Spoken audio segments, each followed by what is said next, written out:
One Page Weekly with Nick Slavik, hunter-gatherer.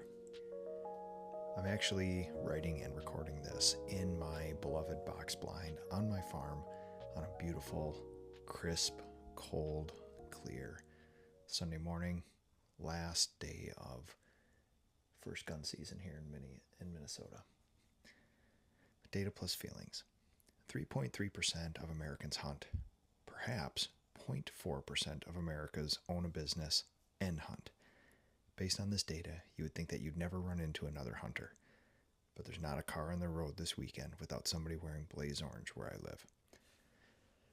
I shot a deer this week. So did my oldest son. My youngest son is trying for his as we speak. In my box blind on this last day of the deer gun season in Minnesota, I reflect on a long week of sitting in the woods, looking at nature, dreaming about the future, and thinking about why I do what I do. Many awesome things have happened. In fact, I just heard a shot from a slug gun a few farms over where my sons both sit now. Fingers crossed that it was them and that they made a good shot. Partway through writing this, I paused to take a coyote 20 yards from where I sit. Back to writing. I was introduced to Western hunting this year. In fact, I was introduced to all hunting only a few years ago when I was in my late 30s. Procuring fish and game is largely an entrepreneurial effort. Nothing exists, no knowledge, no implements, no wisdom. You ride up the transition curve, as with all efforts like this, then slide back down, then climb back up again, but this time on the informed optimism side. Western hunting is hunting in the hunter-gatherer sense.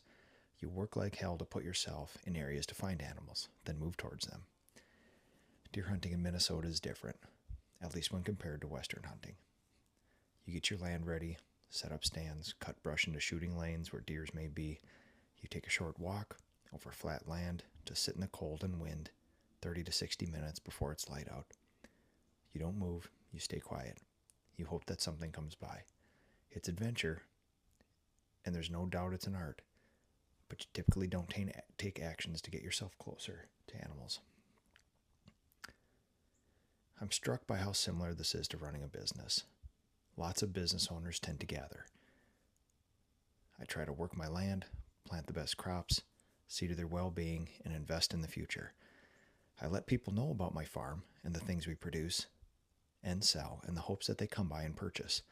But in business and in the wilderness, I've been given a whole new education on what it is to hunt. There's a difference between sitting in a tree stand and hiking 14 miles up a mountain to find a deer, saying an obvious thing. Sometimes the setting makes it necessary. But I've also been witness to people who let their mindsets dictate the taking method, not the terrain. When I hunt in Minnesota, I try to find novel methods of take. Think spear and arrow. Remote, lonely places, especially if there's any physical barrier to them. I find that even the slightest hike, hill, or time investment is enough to weed out the majority of humans. Same goes for business. There's a difference between an estimator and a salesperson. The first gathers, the second hunts. Sometimes the economy dictates what type you need to be. Sometimes you have to figure that out for yourself and take action where there's no action currently being taken. The economy has changed. For almost 15 years, the crops have grown themselves, planted by the fervor of a feeling of wealth. The problem was finding the farm hands to help you harvest. Now, there are farm hands aplenty. Crops don't plant themselves.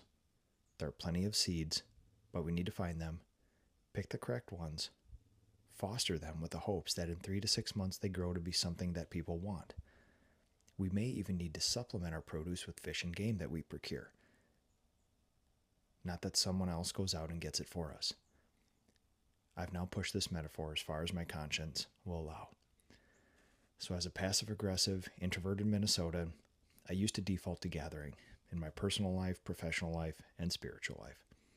However, the longer I live, the more hunting I interject. And I find that I love tending a small farm and going on big, scary, utilitarian expeditions for game. And will probably increase that ratio as I proceed to the second half of my life. This has been One Page Weekly with Nick Slavik. Quick update to the One Page Weekly episode. Just got a text from my youngest son shot a deer. Slavik boys go 3 for 3 in the 2025 deer season.